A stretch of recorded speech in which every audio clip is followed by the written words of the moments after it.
So welcome to the Course in Miracles.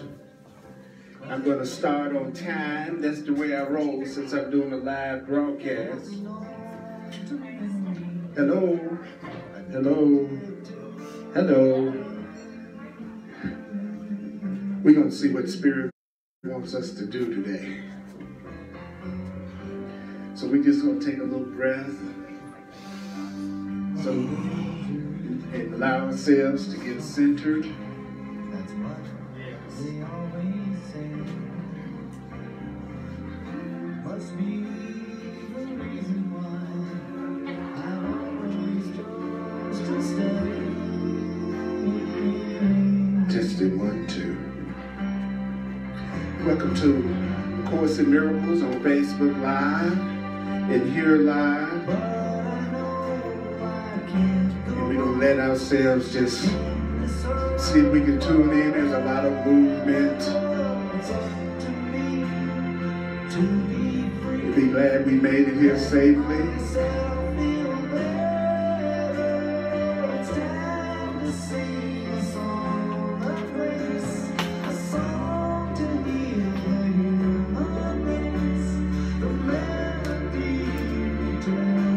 Testing 1, 2. That's better.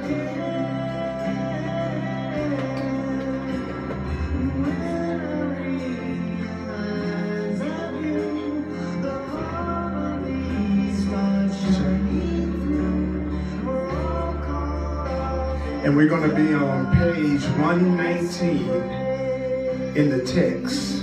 Page 119. Chapter 7, the gifts of the kingdom. Healing and the changelessness of mind. Chapter 7, section 5, page 119.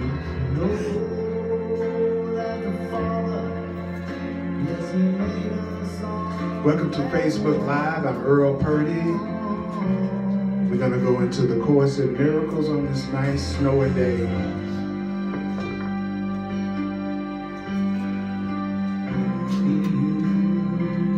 Be not afraid,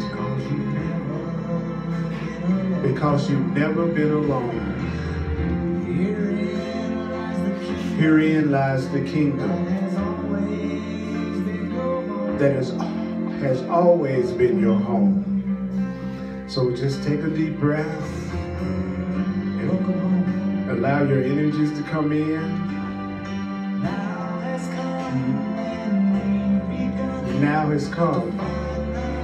And we have begun to find that hidden treasure. It's been with us forever. It's time to sing the song. Page 119 in the Course in Miracles text. Chapter 7.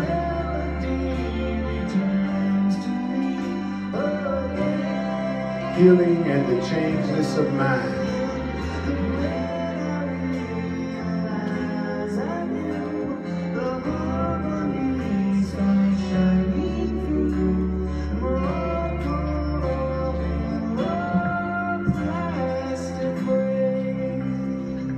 Say it one more time. The harmony starts shining through when I realize I am you, and we're all caught up in love's last embrace.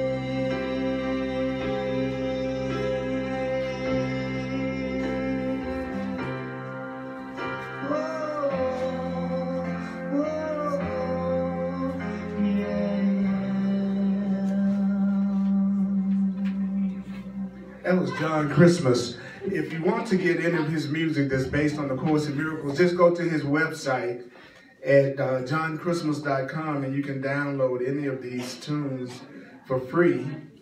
And he has like 9 or 10 of them.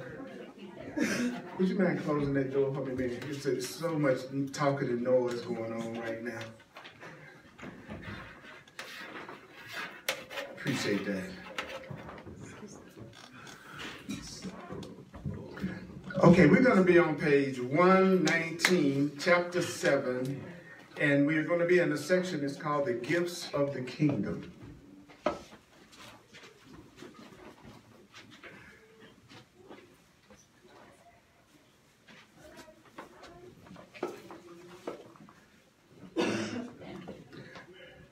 I'm going to go extremely... This is a very powerful section, so much so that it might be easy to get lost in the simplicity of it. So I'm going to go ahead and go through the paragraph. Now, if you're studying the Course in Miracles, one of the main things to keep in mind is that the Course is only talking about the loving part of our mind and the fearful part of our mind. So when it says ego, my favorite definition that the Course uses is that it says the ego is the part of the mind that thinks it's completely on its own. The ego is the part of the mind that thinks it's completely on its own. Testing 1 2 1 2 1 2 testing. So, are you aware of the part of you that thinks it's on its own? Yeah. Thinks it's out here trying to make it. The Course in Miracles says that is the ego. So when I first heard that, and I realized I thought I was completely on my own, I also realized at the same time I was identifying with my ego. That actually, I think I am my ego. Because if I was to be honest, there's a part of me that thinks I'm out here on my own trying to make it. Is that a strange concept to anybody in the room? Okay, so isn't it interesting though that the Course in Miracles calls that the ego? It did not say that was you. It said that was the ego. And the Holy Spirit is the part of the mind that is totally loving, unafraid, aware of its divinity, aware of our connection to God, our connection to Source. So the Course calls the Holy Spirit right-mindedness, and the ego, a lot of times it calls it wrong-mindedness. So the reason why I'm saying this is because if we're not clear about these types of terms, then as we go through that, we're going to get lost. So because it's going to talk a lot about the ego. Many people don't know that the purpose of the Course in Miracles is to teach us the difference between what's true and what's false, what's real and what's not, what's love and what's not love, so that we can make the obvious choice for love.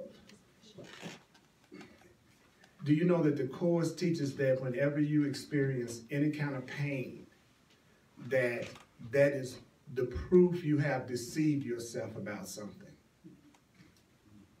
If I stubbed my toe, I deceived myself about how close I was to the thing I stubbed my toe.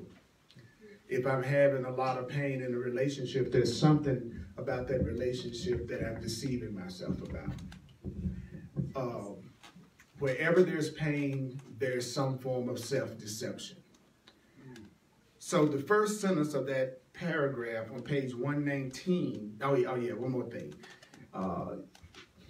If you want to get the Course fast, let go of the idea you have to believe it and understand it as soon as you hear it. It's no accident that the instructions that it gives in the workbook is that you don't need to believe the ideas, you don't need to accept the ideas, you don't need to welcome the ideas. Some of the ideas are going to be hard to believe. It says some of the ideas are going to be startling, but you're not asked to judge the ideas alone. If you use it, you'll see that it works. Sometimes in my classes, especially online, I can be maddening to people who want to learn A Course in Miracles the way that they've learned other things, which is to try to figure it out and analyze it, because I don't do that. Because the Course says don't do that. It's not like me, my ego taking over. It literally says analyzing the Course destroys the meaning of what you're studying. And what is it that many people who are studying the Course in Miracles, what is the one thing that they have a tendency to do?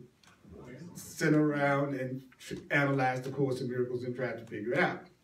He says, in order to change your mind, you have to first hear the idea, which doesn't necessarily mean the person is going to understand it or agree with it.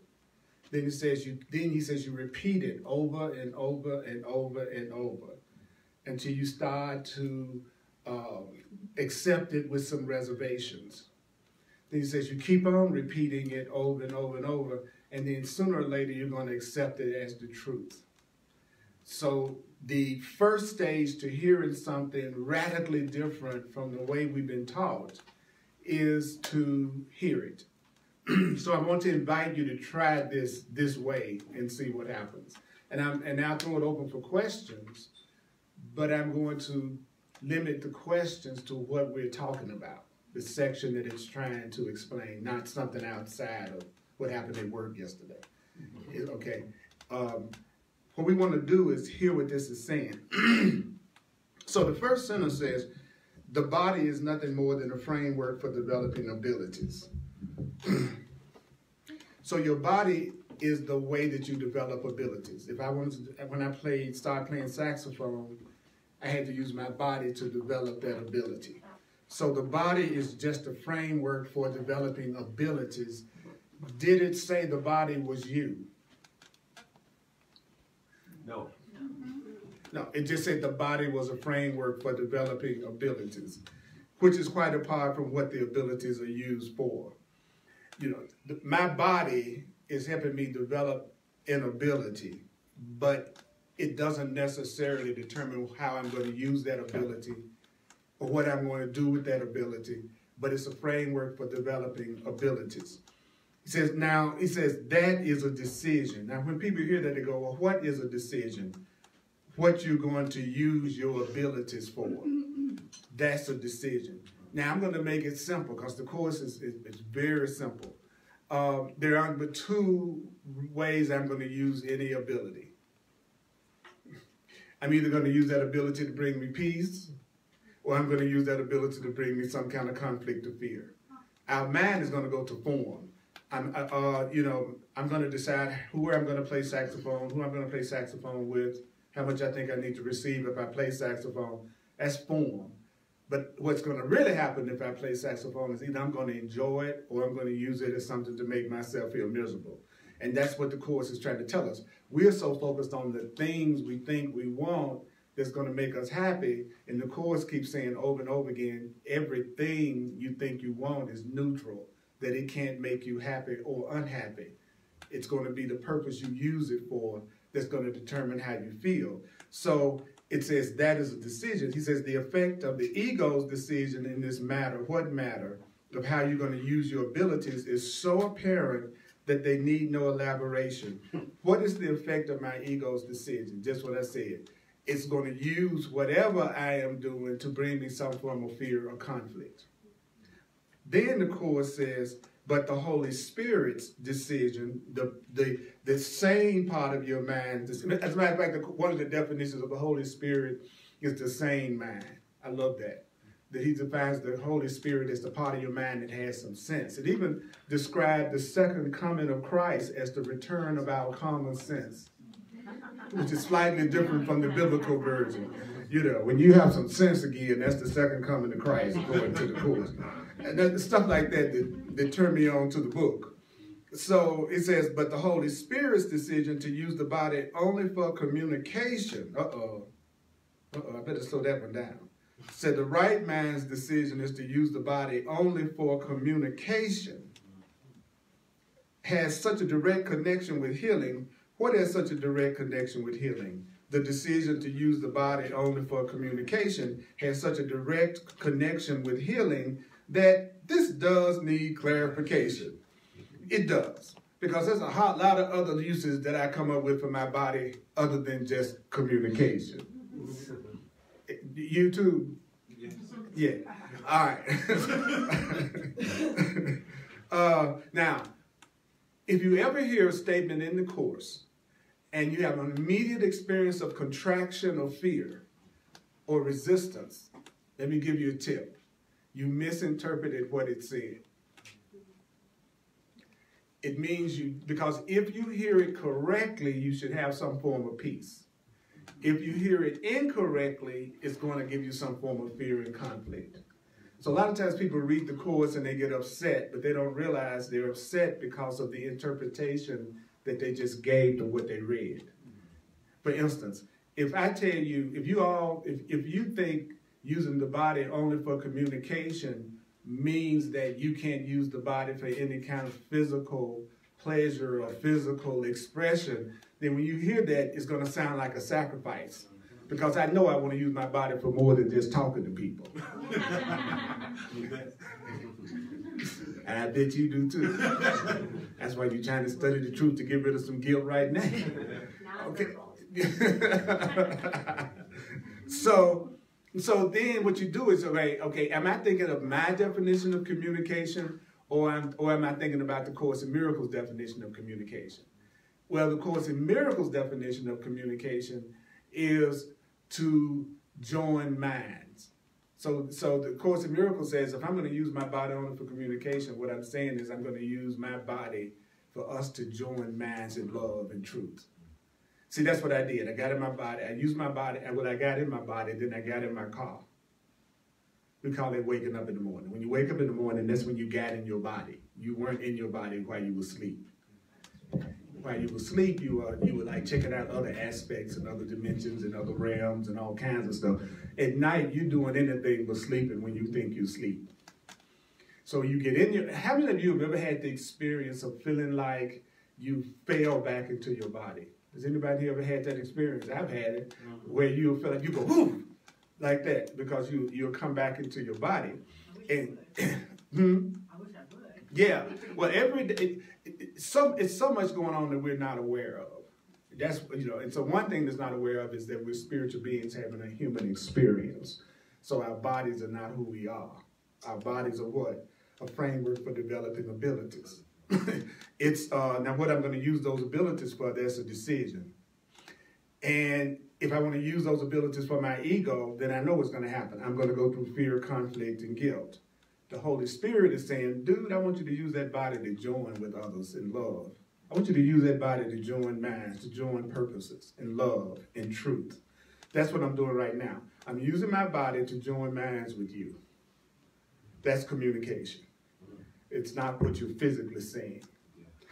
It's the content. The Course is always talking about, and it's like last week was celebrating my 38th year of studying the Course. And well, thank you very much. Thank you. Thank you. No.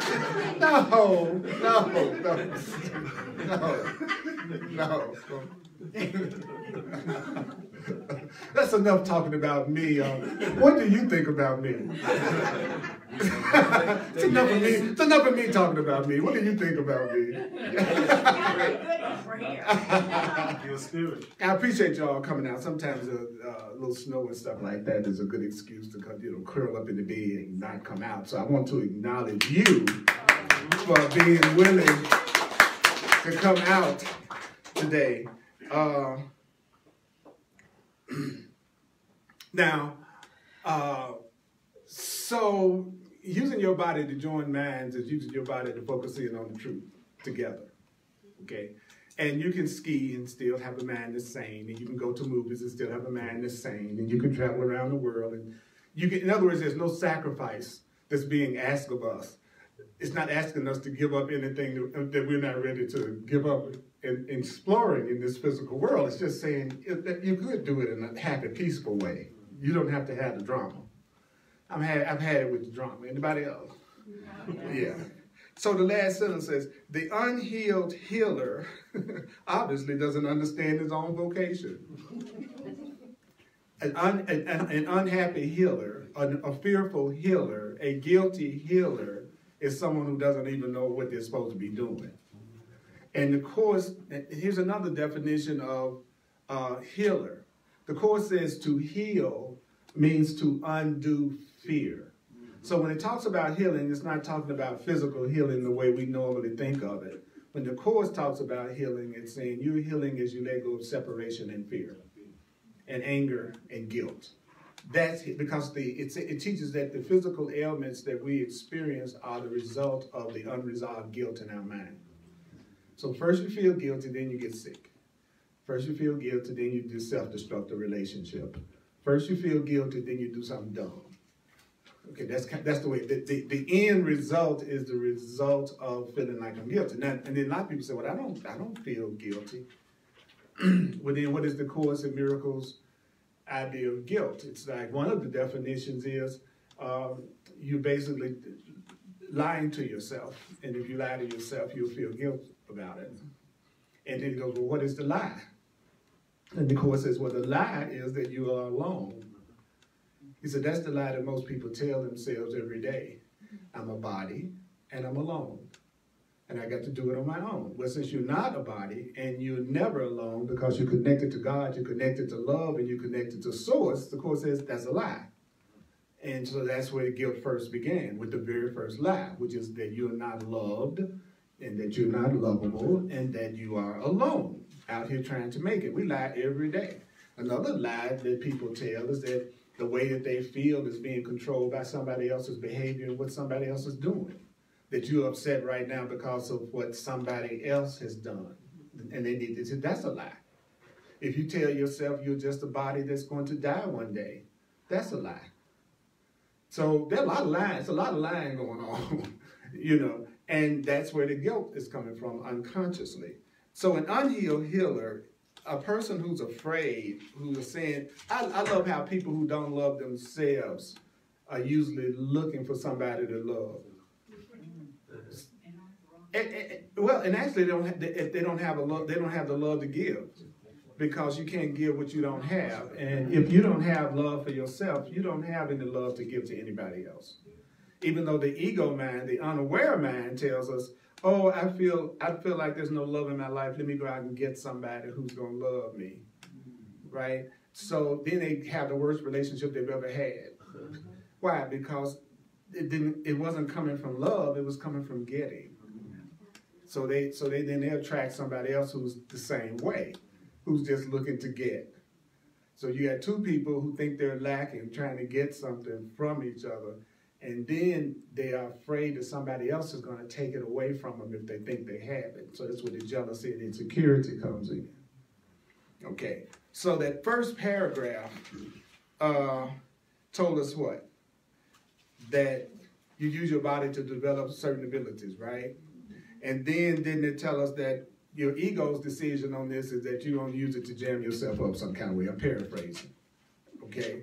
And then it also told us that if you use your body for communication, that has a very direct relationship to healing, and that needs to be clarified because an unhealed healer really doesn't know what they're doing. They don't really understand their vocation. Now, the Course looks like it's talking to us as if it's talking to light workers and like it's talking to teachers. I personally believe that I only teach teachers, whether or not they officially call themselves teachers or not. Because I believe you have to even begin to grasp the Course in Miracles and to be interested in it. My personal belief is, from all these years, is you got to be a really old soul. You got to be an old soul. You got to be a soul that's experienced so much of the world that you're really ready to have real peace and real love in your life. Because to study the Course, you have to be willing to question every belief and every value that you have. And that's a tall order, to say I'm willing to challenge everything that the world has taught me, everything that I've learned. And the Course says that's what it takes. It takes you actually wanting to have things easier. I know it's rough. I know we got each other to help us go through that.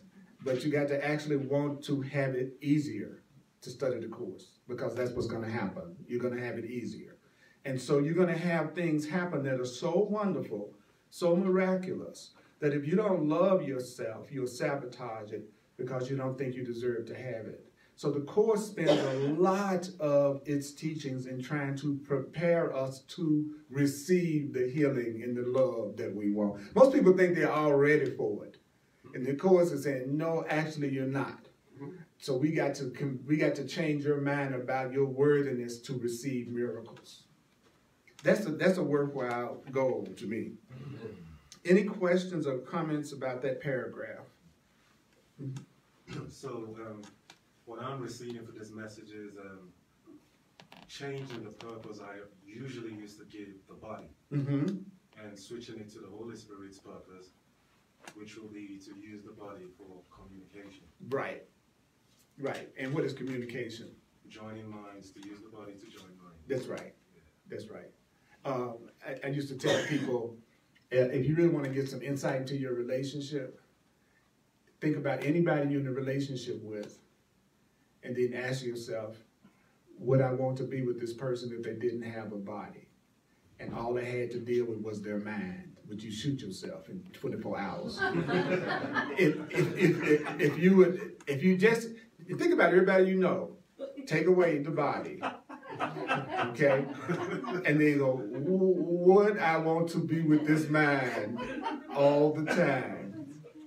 You know, and you get a really good idea of the relationship. Take the physical away. Take the physical. Now, you're not going skiing. They're not taking you to Hawaii. They're not taking out. You're not having incredible lovemaking in the body. Just for a minute, take the body away, and go, would I want to be? And you might say yes.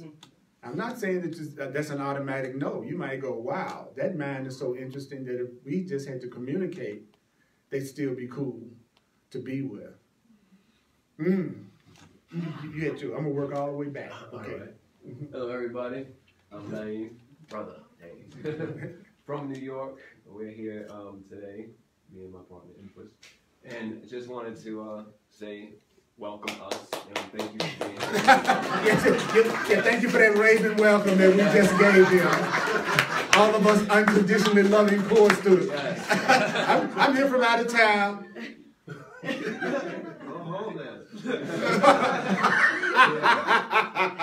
I just want to greet everybody. You going on? Say thank you for having us, and amazing, teacher here.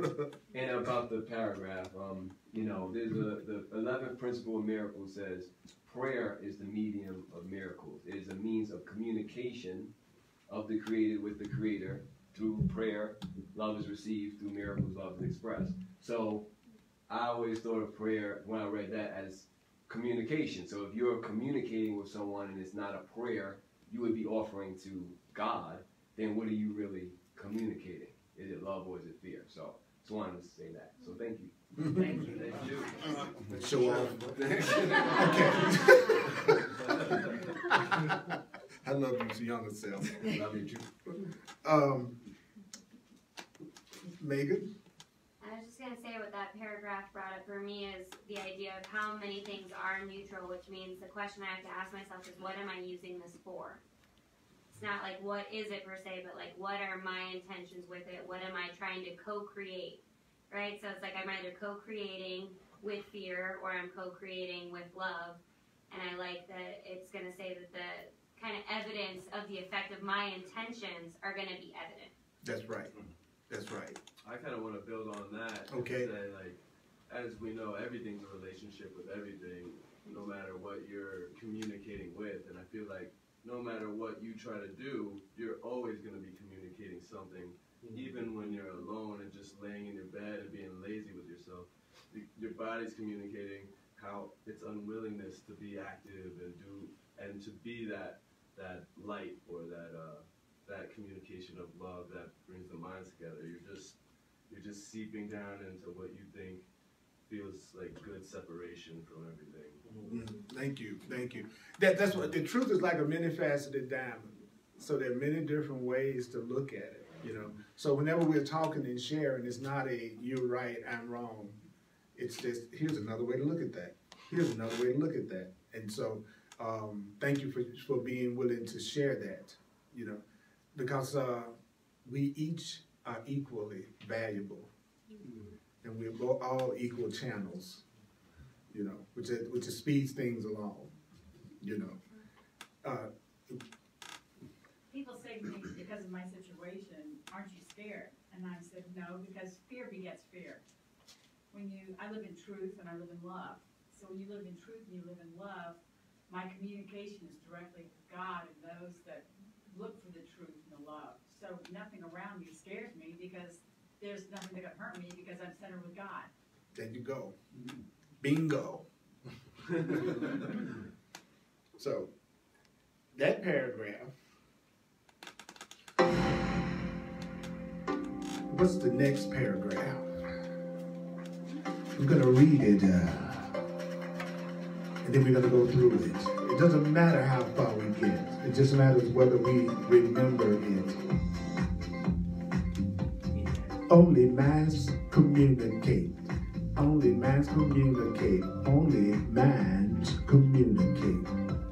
Since the fearful mind cannot obliterate the impulse to communicate, because the impulse to communicate is also the impulse to create. The impulse to communicate is also the impulse to create. It can only teach you that the body can both communicate and create. What does the ego do?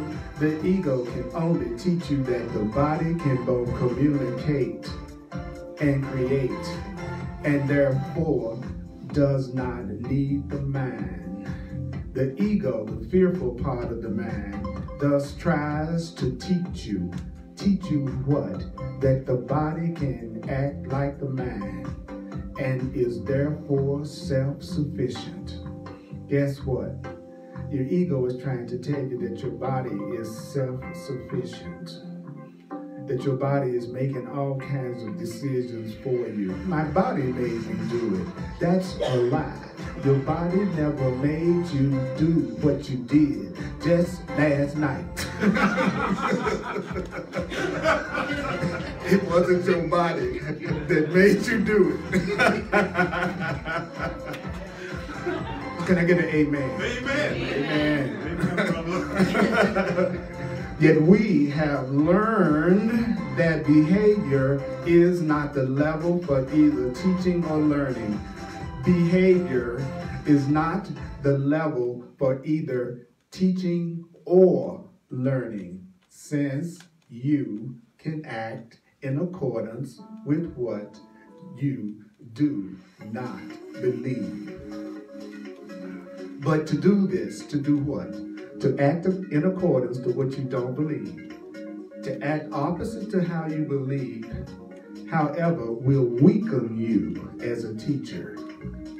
Acting in accordance with what you do not believe will weaken you as a teacher and a learner, because, as has been repeatedly emphasized, here's a universal law.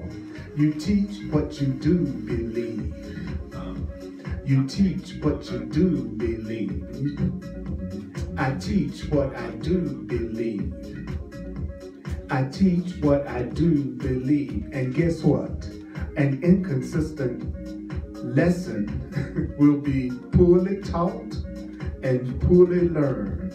An inconsistent lesson will be poorly taught and poorly learned. That means what? If you teach both sickness as being real and healing as being real, you are both a poor teacher and a poor learner. What? If you teach that sickness, if you teach both sickness and you teach healing, then you are both a poor teacher and a poor learner. Oh yeah.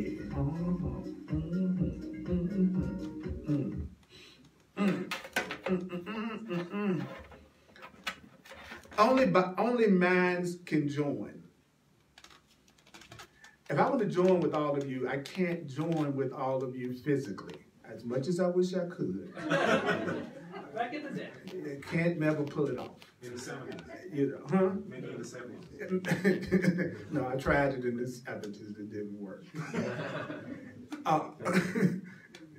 Only minds communicate. It's only minds that can communicate. It's only minds that can truly join. The Course in Miracles says that one of the reasons why we're in a world of fear is we remember not to laugh. That's why I refuse to get too serious about this, and that's why I'm really irreverent the way that I am. I refuse to make my classes another serious spiritual class. There's no such thing as a serious spiritual class. There's no such thing as a serious spiritual anything. Spirit is light and joy and peace. It's fun. You know, it's playful. It's eternal. That's what love is. The Course says love and joy are the same thing. I love you, but I can't stand you doesn't go together. Yeah, I love you, but I'm full of guilt and jealousy right now. Now, in that moment, you're just experiencing fear. You're not experiencing love. So only minds communicate. But he says the ego, the part of the mind that's separate, the part of the mind that thinks it's afraid, I say the part of the mind that has a social security number, that part of you cannot obliterate the impulse to communicate because it's also the impulse to create. So when you have a burning desire to communicate with someone, you really are having a burning desire to create with them. Whenever you have a burning desire to communicate or to join, you have a burning desire to create. Now, many people ask me, well, what does the Course mean by the word create? And it says to create is to love, and to create is to extend. Okay, so the impulse to communicate is the same as the impulse to extend love. And you all know that very well, that there have been many times that you really wanted to extend love to a person, so you wanted to communicate with them so that you could extend love to them. So the urge to communicate is the urge to create, which is to extend love. So I want to communicate with you because I want to extend love with you. That's what I want to communicate. Then it says your ego, which is the fearful part of the mind, can only teach you that the body can both communicate and create. So basically your ego is trying to tell you that you don't need your mind, that all you need is your body and your idea that you're separate. See, the ego is my idea that I'm a separate guy named Earl Purdy, and the separate guy named Earl Purdy, he just needs a body, but he doesn't necessarily need his mind. And you think about it, most people are not using their minds. I don't think I ever do. Right, and that's exactly what the Course is saying. The part of me that thinks I'm separate and is trying to figure everything out without an awareness of God needs its body to go to work, its body to do its thing, right? But I don't necessarily need my thoughts. I don't really need my mind. I'm not really using my mind. And you think about how many times you might say to somebody, are you using your mind? And the Course is saying, well, a person that thinks they're separate from God, who feels guilty and afraid, that's a person that's not using their mind. They're using their fear. They're using their idea that they're separate. And then the next sentence says, the ego, the part of you that tries to keep, I'm going to keep saying what it means, the part of us that tries to keep us feeling afraid and separate from God, that part of us tries to teach you that the body can act like the mind. In other words, there's a part of me that's trying to tell me that my body is making decisions separate from me. My body decided to get sick. My body decided that I was attracted to someone. It's the part of us that's trying to convince us that that there's anything happening with your body that is not ultimately being caused by the mind. Even if it's a part of the mind that you are not aware of. So the Course in Miracles is telling us that the big error is to believe that there's anything going on in the physical that's not being created by thought. There's nothing happening that is, there's not a thing you can show me in this room that did not originate as an idea. Think about that for a minute. Nothing you see in this room existed before the idea of it. So something had to have the idea of the microphone before there was a microphone. If I broke the microphone, the idea of microphones will create another one. I can go right down to the store and get a replacement because the idea behind microphone, the blueprint, can produce endless microphones. So what's realer, the microphone that I broke or the idea that created microphones in the first place? Well, the same thing is true about your body. You are an idea in the mind of God. Something thought you up, and it wasn't you. The Course says so many simple but very profound things if a person would just take a minute to think about what I just said. So that theoretically, that means your body could be destroyed, but you could still exist because you are an idea. So you would just create another form. I've been creating different forms since I was a child. My 10-year-old form doesn't look like my 20-year-old form. It doesn't look like my 30. Wait, just give me a minute.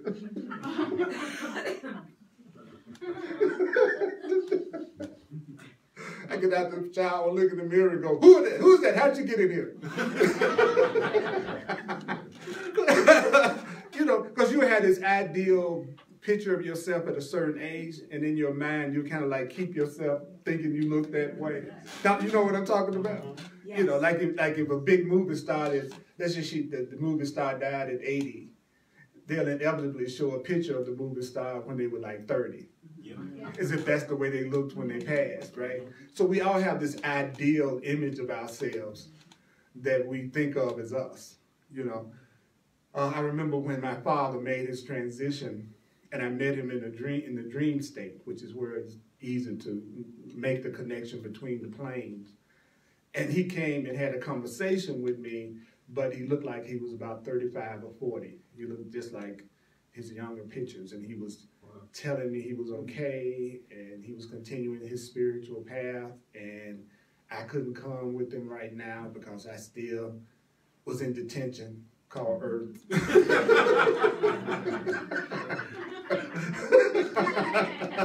Some of us still need it. And it was right after that encounter that I discovered astrology, which eventually led to my spiritual path. Within a month after his transition, and he said, "You're gonna go through a big change right now." And yes, I did. You know, and so remember, the Course says nothing is more deceptive than appearances. And we get fooled by the appearance of things, right? So it's said to us that the ego is trying to teach you that your body can act like a mind. And then if you've got the book, I'm going to give you some tips about reading the Course. The Course assumes you don't know what it's talking about.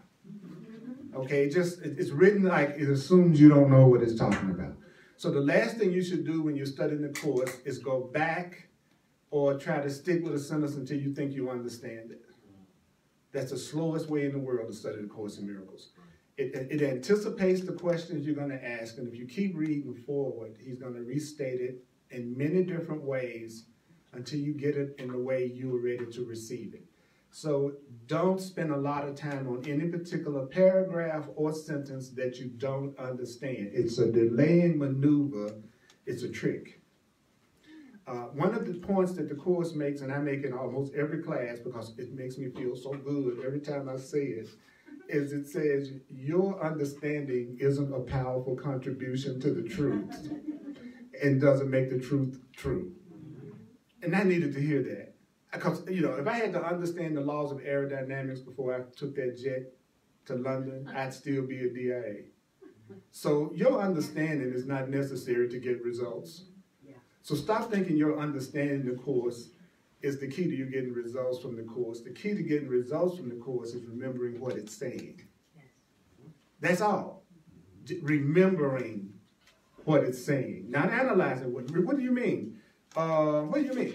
Remembering that the body is something that I use to develop abilities. It's up to me to determine what I'm going to use those abilities for.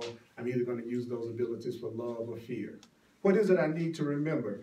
I need to remember that the real purpose of my body is for communication and to join minds in love and truth.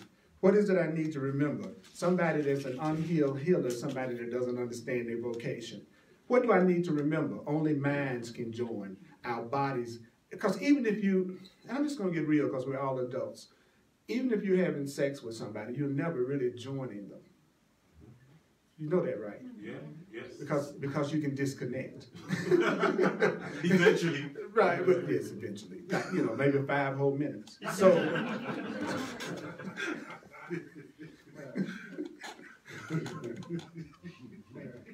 I'm guaranteed to offend somebody all the time.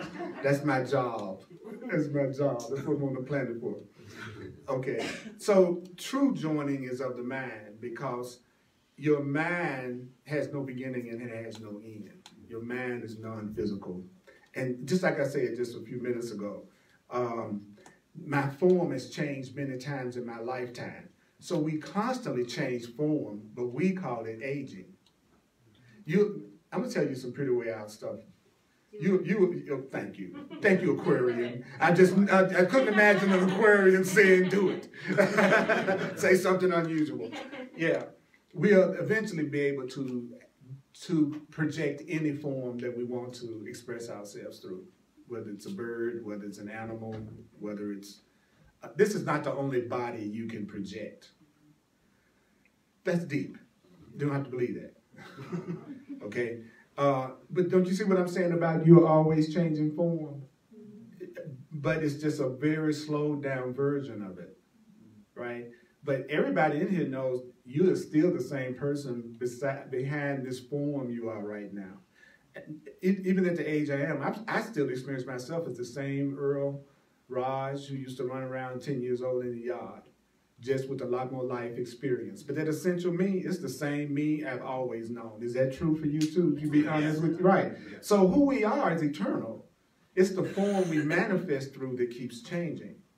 And so the Course then says, we have learned that behavior is not the level for teaching or learning, because you can act in a way you don't believe. You know, so behavior is not the level for teaching and learning. Why? Because I can behave in ways that have nothing to do with what I'm really. I can act like I like you and can't stand you. So the way that I'm behaving isn't necessarily teaching you the truth about me or the truth about anything. Even though behavior is a cool thing to watch, though. Actions do speak louder than words, you know. But what the Course in Miracles is saying is that when you act in a way that's different from what you say, when you are out of integrity, then what does it say? It says to do this will weaken you as a teacher and a learner, because you teach what you do believe. So you're going to always demonstrate what you believe. The Course in Miracles says a teacher is a demonstrator. So to teach somebody is not talking to them. Teaching is demonstrating. A good teacher is a good motivator. A good teacher is a good demonstrator. If you walk out of here and you feel more motivated to go in the direction of your peace and your joy, then that's when I feel like I've done my job. If you feel more motivated to move towards having everything you've ever wanted in your heart. You just should be at the point in your spiritual development that you know you are lousy at giving it to you. An advanced spiritual being knows that they can never give themselves what they deserve. An advanced spiritual being knows that you deserve much more than you can imagine. So the more you wake up spiritually, the less you are trying to come up with what you think and who you think are going to make you happy. The more you're trying to get out of the way to let your true self create your happiness. You just almost want to be a conduit for your real self to come through. That's what I'm doing right now. Earl is just trying to get the heck out of the way. That's what I'm focusing my attention on. I know I could have a car if I wanted a car. I could work on trying to get a house. There's nothing on the physical plane that you couldn't try to go for if that's what you wanted. So it's kind of redundant to always want things in a physical plane. It's not until you want to have a peaceful mind and a peaceful heart and to be free and awake and innocent that you're truly, truly waking up. Isn't that awesome? Yes. Yeah, because it's not telling us that it says money is neutral. A house is neutral, so it's not anti-money or anti-anything. It's just letting you know it's only going to be what you see it for and what you make it for in the end. So some people just say, we had a Course in Miracles conference in Las Vegas a couple of years ago. And it was amazing how many people were like really upset because they chose to have the Course in Miracles conference in Vegas. Because they were judging Vegas. You know, all these open-minded spiritual beings who were teaching that we shouldn't judge were all judging Vegas because, of course, Vegas was the exception. Right? And that's just your projection. That's all the people were relating to was just, Vegas is neutral. You can go to Vegas and you can learn spiritual lessons in Vegas, and you can go to Vegas and cause yourself some conflict. But that's just as true if you go to 5 Points. Or you go downtown, or you go to a movie. When you wake up spiritually, things will become simpler and they will start to consolidate. More and more and more, you'll see the simplicity of life and not all the complications of it. That's how you know you're waking up. And I'm going to keep saying that because unless you know what to look for when you're growing, you won't know how much you've grown.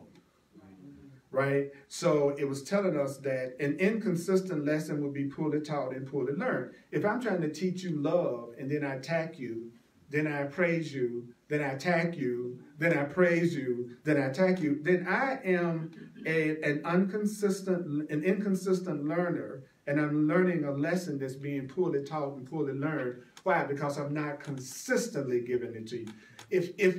A dishonest person from a Course perspective is an inconsistent person, a person that you don't ever know what to expect at any given time. Now, you may not know how I'm going to behave every time you see me because that's what makes it fun to be with me. Yeah. But what would make that a joyful experience that you will be open to is you would trust that however Earl is showing up, he's showing up peaceful and loving. See, that's what as long as you know that there's peace and love at the center, you'll be ready to have an adventure with anybody. You know, but if you don't never know how they're going to be from time to time, you kind of leery of those kind of people. Do you know people in your life like that? That you just go, I don't know what this, when I knock on this door, I don't know who's going to answer this door. And you feel kind of nervous. And that's what the Course is saying. An inconsistent lesson is poorly taught and poorly learned. So then the mind goes, what does that mean? So you can read the sentence in the Course and go, well, what does that mean? And then go to the next one. What it means is, if you teach both sickness, that it's possible that sickness is real, and you're teaching healing, or you're teaching fear, and you're teaching love, and you're teaching innocence, and you're teaching guilt, and you're teaching freedom, and you're teaching limitation, the Course in Miracles says, don't you know that makes you a poor teacher and a poor learner? So a really good teacher is a consistent demonstrator. Someone who's consistently on point, on their purpose, no matter what. See the simplicity of the Course. And the mind will say, oh, this is so difficult to understand. What's difficult to understand about our minds can join? We all see that that's sitting up here right now because we've been doing it for an hour. Then it turns around and says, well, the impulse to join minds is the impulse to extend love. I'm communicating to you because I want love between us. I want peace between us. Then it says there's a part of you that tries to teach you that it's your body that's making decisions and your little fearful ego, but not your mind. And that it's possible for you to act out of accord with what you believe. And if you're continually doing things that's opposite to what you say you believe and what you say you're about, the Course says you're not guilty, you're not bad, you're just a poor learner. You're just a poor teacher. You're a poor demonstrator. What's the problem with that? You're going to attract to you inconsistent teachers and inconsistent learners. That's why it says forgiveness is the key, because you're going to have to forgive over and over again because we're all learning and we're going to make mistakes, and we have to recognize that that's going to happen to be a happy learner, and that's where forgiveness comes in. I don't want to be with anybody who expects me never to make errors and mistakes. I would never want to be in a relationship with a person like that. That every time I'm not perfect in every situation, they're condemning me, judging me, calling me bad names, when they're the same way, by the way. Right? So really the truth is, I know if I enter a relationship with somebody, we're going to have our ego come up from time to time, and our fears, and our programmings, and our patterns. And if I know that, when those things come up, we can use our teaching to get beyond it. Because the love you feel for somebody should draw you past the obstacles that come up between you. The Course teaches that the attraction of the thing beyond the obstacle should pull you past the obstacle. If I really want the peace and the love and the joy that the Course is promising me, it should pull me past the obstacle of my resistance to study it and read it. My desire for what it's going to give me should get rid of my resistance to studying it. Because how can you say you want something and you're not willing to do what it takes to have it? Good question. Right. I see it all the time. People say they want happiness, but they're not willing to do what it takes to have it because they're waiting for somebody else to deliver it. And that's possible too. But the Course says that requires a willingness we haven't developed yet. That it actually is possible to be given everything. That's not an unreasonable desire. But there are certain mental attitudes and perceptions and ways of looking at things that you have to develop to allow that to happen. And the Course is about getting rid of those blocks. That's what I love about it. And it teaches us over and over again, you are not the teacher. You are not the healer. You are not the teacher. You are not the healer. You are not the teacher. You're not the healer. You're the channel. You're the channel. You're the conduit. God is the healer. Love is the healer, not you. Not you. And while you learn, he said, we need to have some happy learners. And a happy learner is somebody who doesn't feel guilty about learning. He even gives a definition of it. So I did the best I could. I'll show you a great example of feeling innocent. Like I was supposed to have spoken at the 11 o'clock service today. And I got my dates mixed up. And so I didn't show up. And so I came in. And my ego at first was, trying to, and you're black too.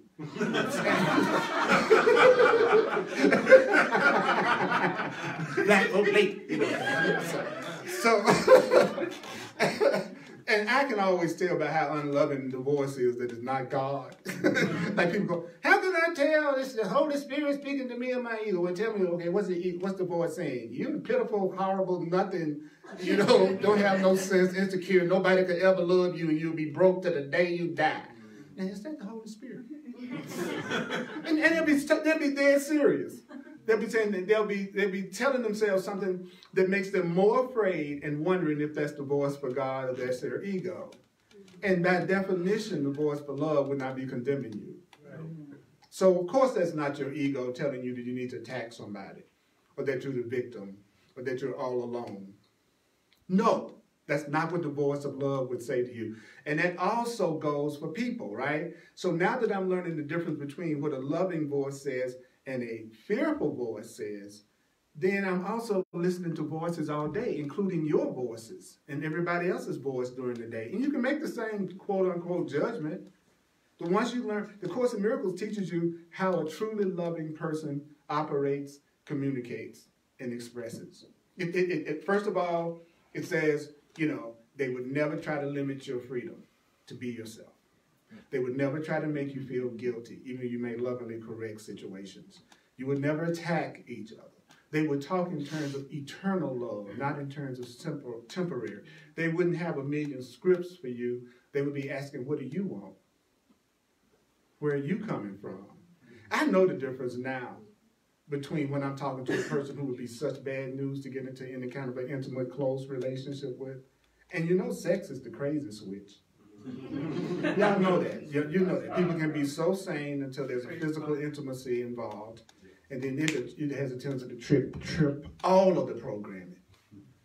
So you know that. So you know that going into it. So you go, all right, I love you, and I really want to love you, and I want to get rid of every block that keeps me from loving you the way God does. Those blocks are going to come up. Together we can get past those blocks if we keep our eye on the goal. We have a curriculum that teaches us how to do it. Let's learn it together so we'll know what to do when the separation comes up. Then you have what you call a really cool relationship. Amen. That was the formula that you just heard. First of all, are you in love? And I like to, and people say, that sounds too special. No, like an ocean. Are you in love? Are you in love? If you're not in love with the person, it's a mistake. If you're doing it for any other reason other than love, it's a mistake. Because you won't have the will to go beyond the obstacles and lessons that will come up in the relationship to hang in there. Because you don't love them. And it's so many times I work with people who are in relationships just because of security. And remember, if I'm talking about the area that you do the worst, then it will be the thing, it'll be the hardest for you to stay awake when I'm talking about it. I'll say that again. Where you do it the worst, it's where you'll go unconscious the fastest when I'm talking about it. Because if you think you deserve to be punished and you don't believe you deserve love, and this guy is standing up here telling you how you can have it, do you see what you're going to do? You're going to tune out. Because you think punishing yourself is the way to having loving relationships. You know. And so it's funny as a teacher, because I get a chance for years and years to watch people, therefore to learn myself. And I've noticed that over and over again. If you want to see a class go unconscious, start talking about the solution. As long as you're talking about the problem, you pretty much will have people's attention, because they love to talk about their problems, right? That's what we do, right? So as long as you're talking about the problem, everybody's like, you know, but the minute you go, oh, you need to make sure that you're in love with the person and y'all have a common state of mind and purpose that y'all are trying to go.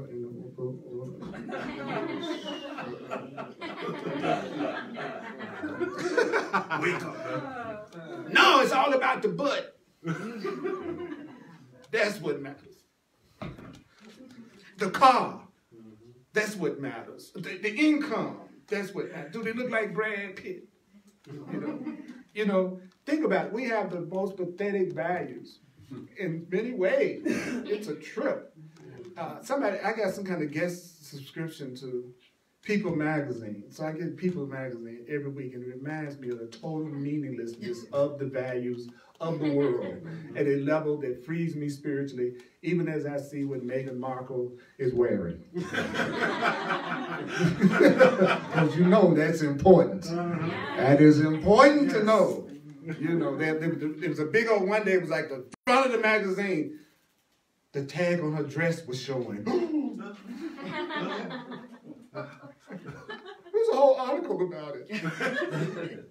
Is that meaningless?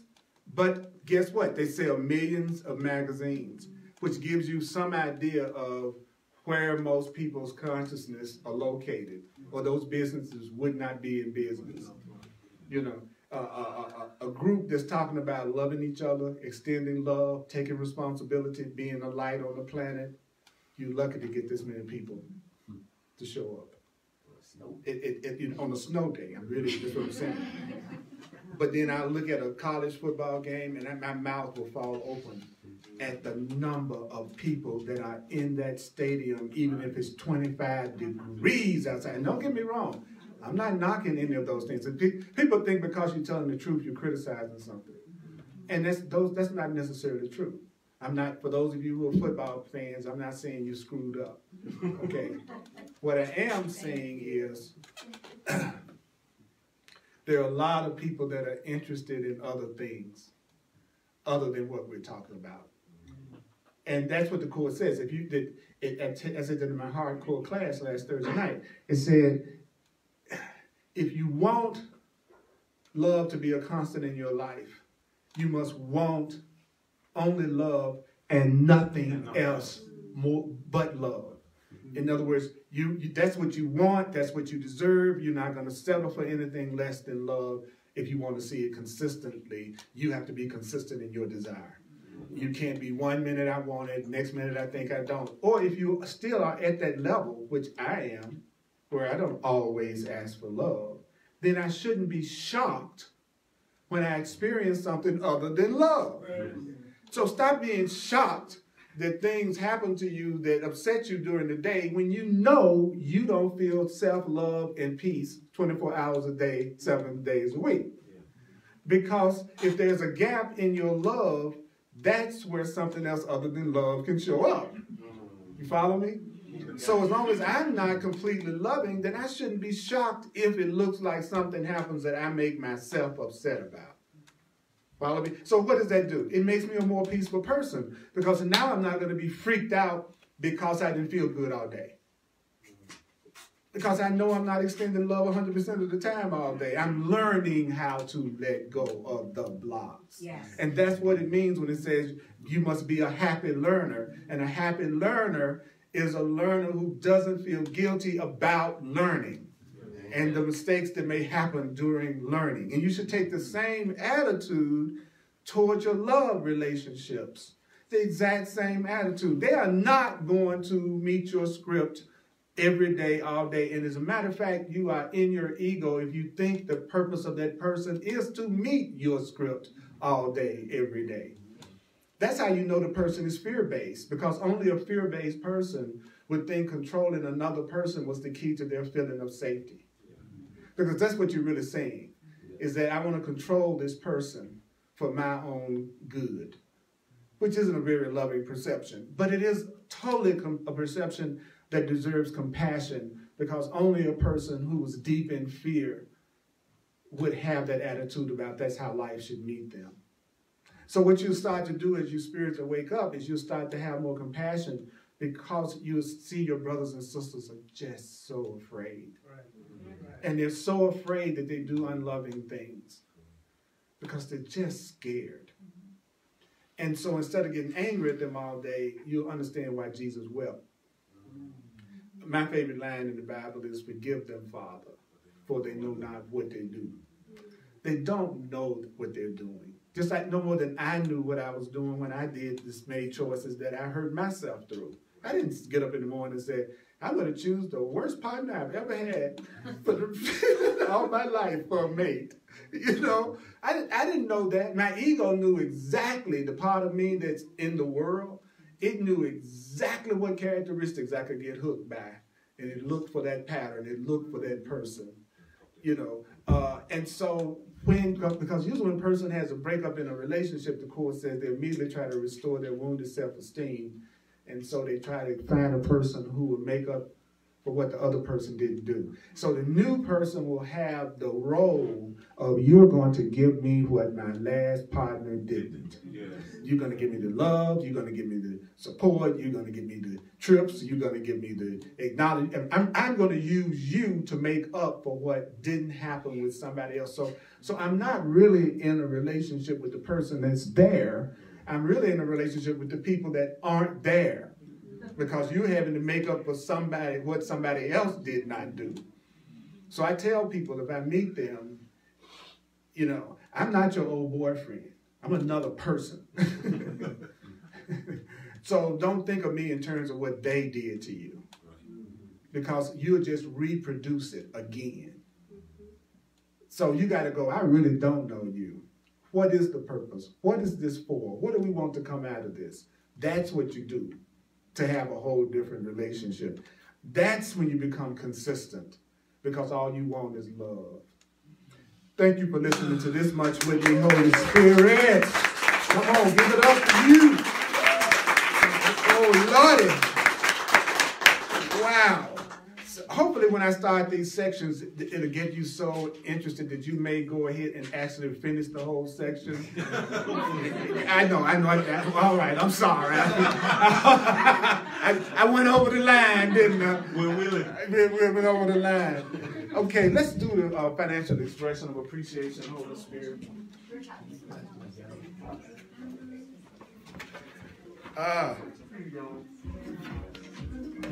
Thank you for sharing. Thank you so much for sharing, because it allows us to still be here, and as a full-time teacher myself, I appreciate this. Those of you online, if you'd like to make a financial expression of appreciation, go to www.earlpurdy.com. I sure would appreciate it. Also, I'm available for one-on-one sessions called Clarity Sessions. And you don't have to be local in Denver for me to be able to do that with you. But you really could have that situation healed and solved that you're using to cause yourself pain by having a session with me. So I want to invite you to go to my website. You can self-book from the website, and also to explain in detail what I have to offer. There are no original problems. There are no original problems. There are no original problems. You're not so special that you have a problem that's unsolvable. You're not so special that the Creator itself said, oh my God, Earl, tell him I'm not here. I'm ghosting him. Yeah, God's been ghosting me. I haven't heard from God in years. There's a really good television show out this season. It's called God Friended Me. Oh, it's great. I love I that. love it. It's a really good show. It's about this young guy. He was it's like a Facebook thing, and came up that God wanted to friend him, just like on Facebook. And he was an atheist, and his father is a Baptist minister. And it's a really cool show, and with the different things that he ends up, how God uses him in ways that he just couldn't even believe. It's called God Friended Me. Yeah, God Friended Me. And another really hilarious show that has a lot of truth in it is The Good Place. It's in its third season. It is so funny. It's about these people, like when you die and you're supposed to go to either the good place or what they call the bad place. And so this lady went to the good place, but she really didn't deserve to be there. So all of a sudden, heaven started going to hell. You know what I'm saying? But it's so funny because the way they talk about humans. Because it's talking about us in such a tongue. Because it is, you know. What nights is it on? It's either Wednesday or Thursday. It's on NBC. And you can get it on Netflix. Yeah. It's on TV. It's on TV. So, anyway, the truth is trying to get to us in a lot of ways. So what's one thing, before we complete, what's one thing, since it's about remembering, who would care to say out loud one idea you want to keep and take with you when you leave here today? Communication is creation, and creation is extending love. Communication is creation and is extending love. Good. Anybody else? That we are all healers, but we need to, I need to let the Holy Spirit in so I can be healed. That way I can be the teacher and demonstrator of that. Say that one more time.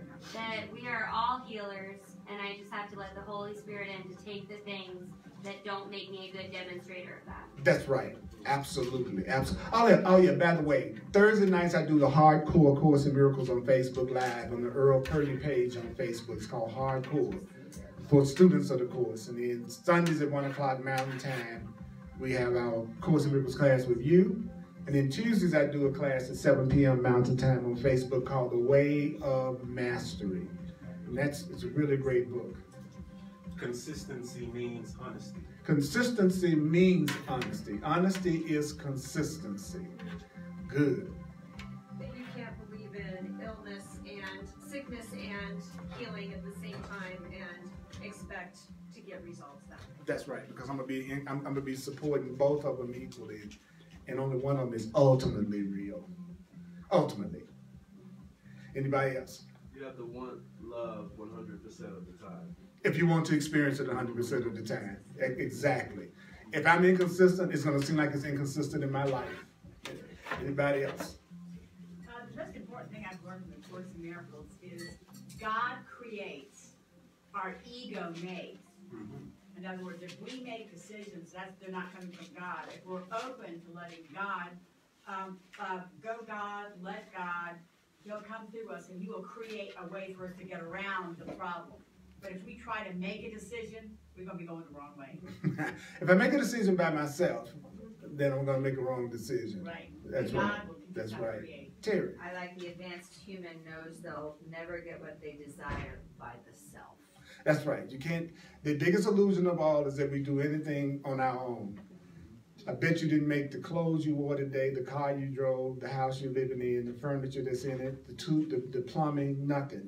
Whenever anybody said they're self-made, to me that's the most hilarious statement I ever heard anybody say. Yeah, we are not doing anything without the Holy Spirit, without truth.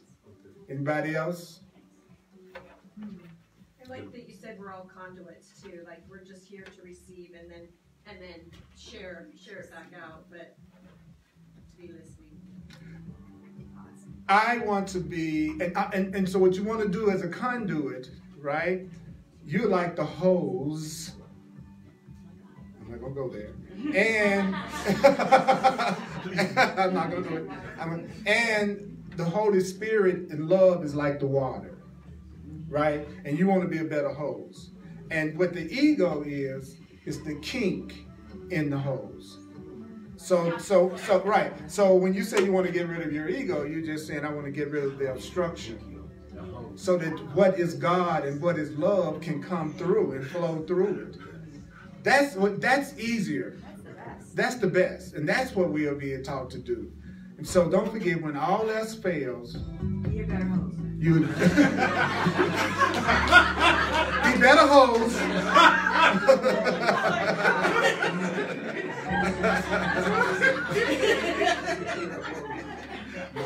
Can I quote you on that? I want to make sure. I tell you, I love y'all. Y'all are awesome, awesome, awesome. Thanks for coming. Let's acknowledge us, Holy Spirit. Hugs on belly band. I tell you, if you study the Course in Miracles, you truly will start to see things happen in your life that will blow your mind, that you cannot explain, that will solve things that you've been dealing with for a long time, wondering how to deal with it. Some good stuff. Those of you online, I love you so much. Thank you for watching. Thank you for seeing value enough to come together live, Facebook Live. May the Course be with you.